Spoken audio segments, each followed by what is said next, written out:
there's a lot of really stupid people on Earth. Every year, major brands get together, and there's this thing called the Deal Book Summit. And it's where major companies go to essentially put themselves out in front of potential advertisers for their companies. This happens all the time, happens every year, and it's built around the idea of, hey, this year is ending. How are you going to spend your budget moving into the next year? This is something that after Screw Attack was acquired, I worked with Fullscreen. They made a big deal out of this. Fullscreen was like, we're going to go to New York, and it's like a big dog and pony show where everybody sticks out their chest and they say, look at how great our brand is. Come advertise with us. We're so family friendly and all this stuff. So Elon Musk was there yesterday, and he has an interviewer who's asking him about how X is in a very volatile state right now. And Elon, you've been I think we should probably just watch the clip. But it was very, very, very memeable with what happened. And if you haven't seen this yet, I mean, prepare to have your I jaw actually drop. haven't seen this yet. I've been waiting. Oh, you haven't seen this? No, I do this stuff live. Ooh, you're doing it live. All right. Doing it live, bro. So let's take a look at how this was brought up here. This is a 2-minute, 14-second clip. We're not going to watch the whole thing. We're just going to watch about the first 40 seconds or so. So here we go. Obviously, you know that there's a public perception that, and you're clarifying this now, but there's a public perception that was part of a apology tour, if you will. He's speaking about him going to Israel recently. That this had been said online. There was all of the criticism. There was advertisers leaving. We talked to Bob Iger today. I hope they stop. You hope? Don't advertise. You don't. So he's saying there's criticism by you. What about the advertisers? Don't want them to advertise? No. What do you mean? If somebody's going to try to blackmail me with advertising, blackmail me with money, go fuck yourself. But go fuck yourself. I'm going to clip that. Needs a little bit more Italian, you know? It needs a little bit more Italian in there. A little more Italian. Hey, you know, Blabs, give him a little more Italian. How should Elon have said it? Vaffanculo. Vaffanculo.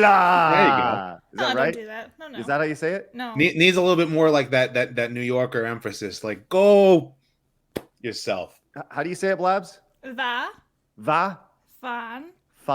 Culo. Vaffanculo. No! Oh my god! I'm saying and you're like, it's like Friends and Joey and Phoebe going, and she's like, boopity boopity boo. That's you right now. That's what it sounds like. I feel like I'm nailing it. Maybe so. Obviously, he's pretty much it's the double birds, straight up to all the advertisers, and he specifically calls out Bob Iger at the end, where he's like, "Hey, these people they're saying they're not going to advertise." You listening, Bob? What's that? I'm sorry. You listening, Bob? Right. And he actually says, "Hi, Bob," at the very tail end of it, which I don't know if you picked up on that, but that's just absolutely brilliant stuff because he's calling him straight out. Yourself. Is that clear? I hope it is. Hey, Bob. Sure. Hey, Bob, which is clearly a direct shot at Bob Iger, the CEO of Disney, which is absolutely amazing. The most out-of-touch CEO on the planet right now. Well, we're going to get into that for sure. But he came in and he's saying something that very few people could say on the planet Earth, right? You were talking about one of the richest men on Earth who, look, people will say, there's a lot of people who will say you can't be a billionaire without doing bad things. And I would say you're probably right. Probably right? You probably at some point have screw somebody over. Probably. There's probably a good chance of that, right? It is what it is at this point. That's the beauty of the system, right? That's life. Life is not a situation where everybody's holding hands and singing Kumbaya. It's pretty fucking cutthroat, and it can be cutthroat. And Elon Musk is showing that. And he's one of the few people on Earth that can do what he did with a room full of advertisers, effectively do one of these where he just pulls up his middle finger so slowly and then just retracts it and just waves and walks off, which is amazing to see. I don't care what you think about Elon Musk. from a personal standpoint. But the fact that he has the brass nuggets to sit in a room and do that is fascinating to me. Yep. And it was well deserved too, because you think about it, like, it goes to show you that all of these companies and all of their messaging and all the things that they keep rambling on about is really more so about how much money can I buy you with? And all of these companies are bought and paid for, and all their advertisement revenue is bought and paid for to make you say what they want. Well, you can't, if you have someone like Elon Musk who says, you can't buy me, you can't control me, you don't own me. It isn't so much whether or not we agree with him or not agree with him. It's more so about the fact that he can come along and say, yeah, no, you're not going to control me. I'm going to do it my way. And that's just going to be it. I'm not going to turn and make things the way that you want them. If I perceive it as being evil and I don't feel right doing it, then I'm not going to do it. And good on him. Good on him. Like, that was like, yeah, the I am Iron Man moment there that, like I said there in the, in the chat there. So like, it's exactly like that. You when you have the brass balls to actually say, no, you don't control me. You don't own me. You can't rule. You don't own me. Like I will do it my way. And that's just it. And that's a better way to look at it. And that the biggest thing is, I think what that does is it makes them an even bigger threat, threat to how they do business. Yep. Which is amazing to see, because there's not a single person on earth, zero people on earth, that wouldn't like to be able to do what Elon Musk had just did. The fact that he's able to do it, it's the most boss move you've ever seen. Once again, regardless of what you think of him as a person or his thoughts or his politics or whatever, that's such a power move. And then to say to the CEO of the most recognizable entertainment company on earth, hey, Bob, go fuck yourself, to a room full of advertisers, is so chef's kiss. It's needed right now. It is absolutely needed. More and more companies should be finally getting enough kahunas to say, no, step back, push back. You don't own, like these people in Europe who meet once a year and, wear supervillain outfits and try to buy everybody out and saying that we'll own nothing and be happy. Right. And they want to buy and pay for all these companies. No. If I want to make videos online, or if I want to make a widget that sells, I don't necessarily want to be told that I have to make certain statements in order for me to have the capital to be able to make it. Instead it's about, can I sell the product and make the product good? Whether it's, again, making videos online like we do, or making a widget that sells, or running a social media company, or selling an electric car or a gas powered car. It's a matter of, this is what we're making, this is what we're selling, and we want it to be good. And you don't control us. We make it the way that we want it. So what's amazing is that he actually continued later on, and this clip has not been passed around as much. But here's the part which I think is, he's specifically talking about the virtue signaling of companies. And I don't know if you guys have seen this clip, but this may be even better and more important than what he said. And what I see all over the place is people who care about looking good while doing evil. Fuck them. What a profound statement. Big time. Just hear that one more time. And what I see all over the place is people who care about looking good while doing evil. Fuck them. The idea of, hey, look at all these great things. By the way, make sure you change your X profile, your Twitter profile, your Facebook profile to match the narrative, to make sure it's a black box, a blue box, there's a flag in it. Make sure you do all these things to let everybody know what a good person you are. Puff out that chest. Here we are, by the way. I'm going to give two, now I guess you can say, are ancient examples of this.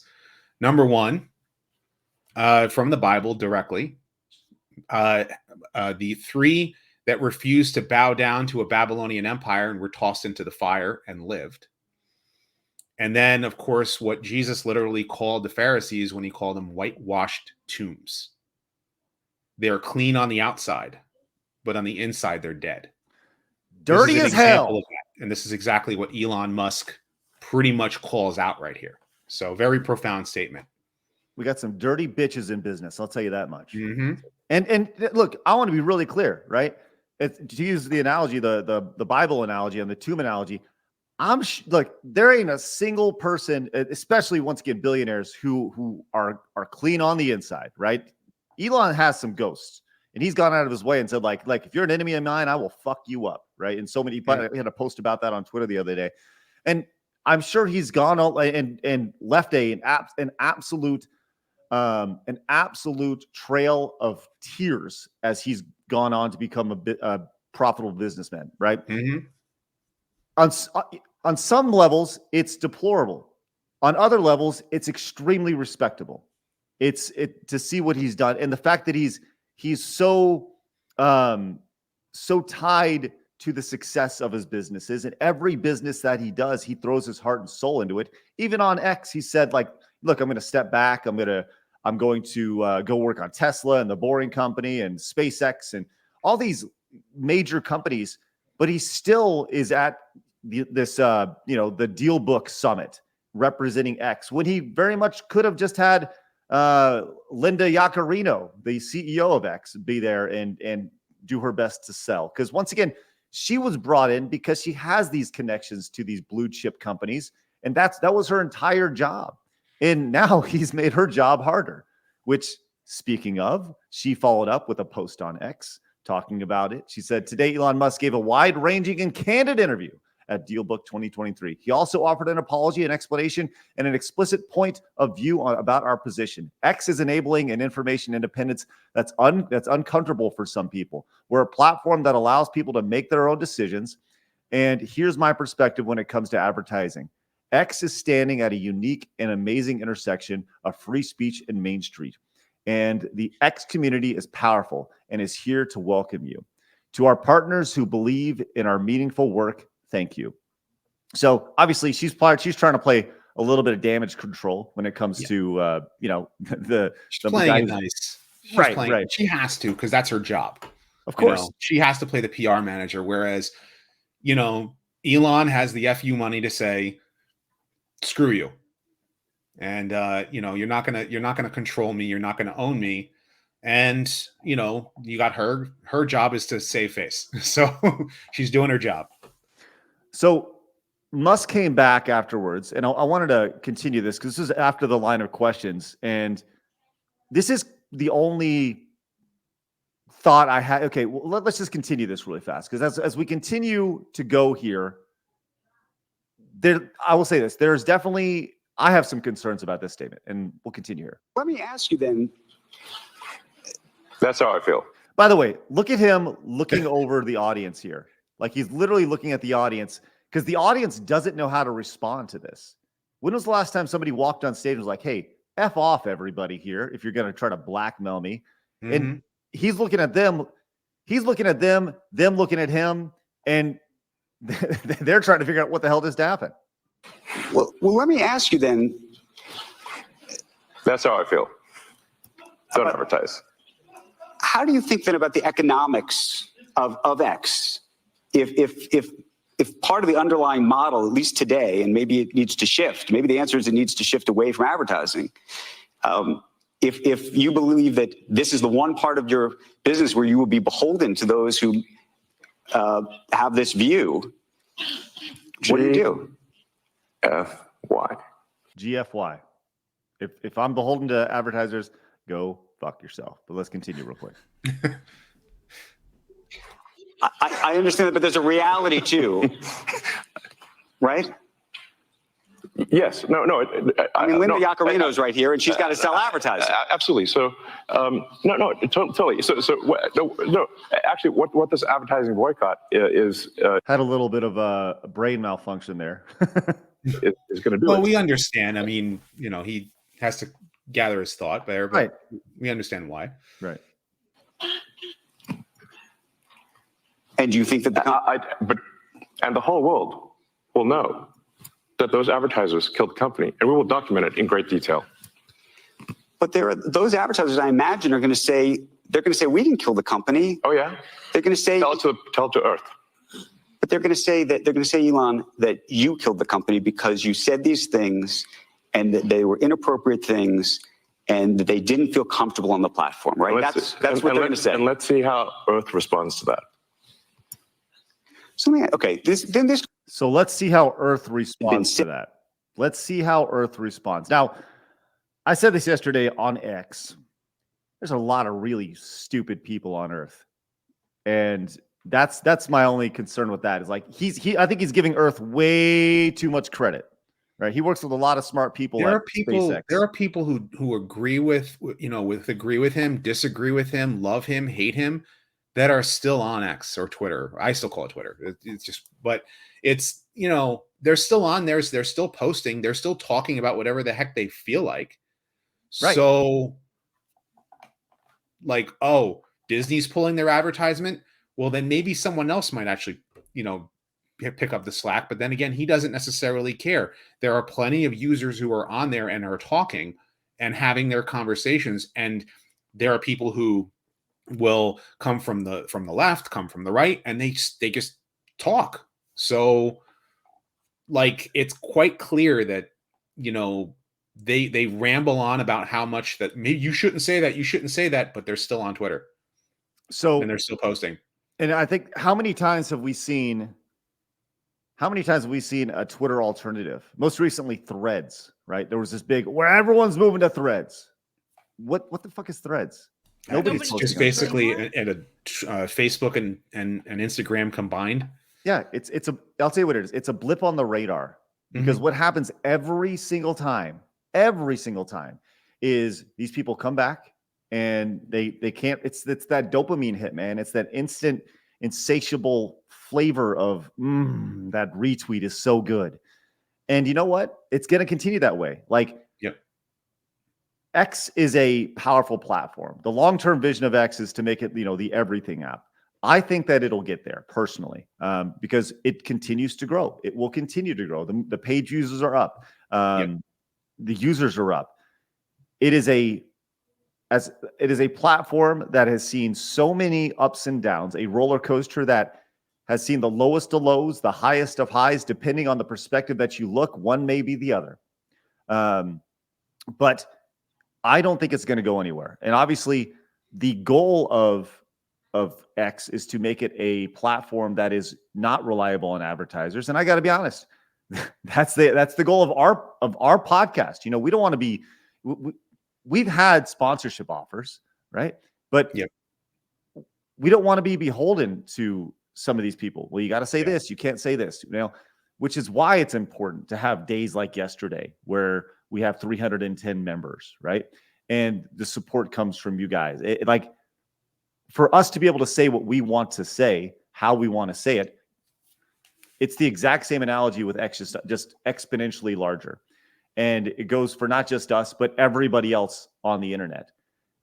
You have to support. And it's interesting to see these brands who are saying, yeah, okay, I'll support you now. These free speech brands who are saying, well, I was going to donate $10,000. Now I was going to invest $10,000 in advertising. Now I'm going to donate, or now I'm going to buy $100,000 in advertising. Like, good for them, But that 100,000 needs to be 10x, 20x to make up for Disney pulling out its 100 million in advertising. True. So, it's a drop in the ocean. Right. But Disney is now is getting into a place where it's losing more money, hand over fist, which I know that's like one of the next topics you wanted to talk about. But at the same time, Disney is sitting there. They're trying to control the narrative, and yet they don't realize they don't have the money. They don't have the capital to keep messing around like this. Now, when Epcot looks like it's still under construction, not when not when the movies are not making money at the box office, not when you don't have money to mess around and start telling companies what to do when you don't have the money to do that with. But what do you think about this? Leave us a comment down below. We read every single one of them. Also, make sure you hit the subscribe button because you have found your home for common sense. in the gaming and entertainment worlds.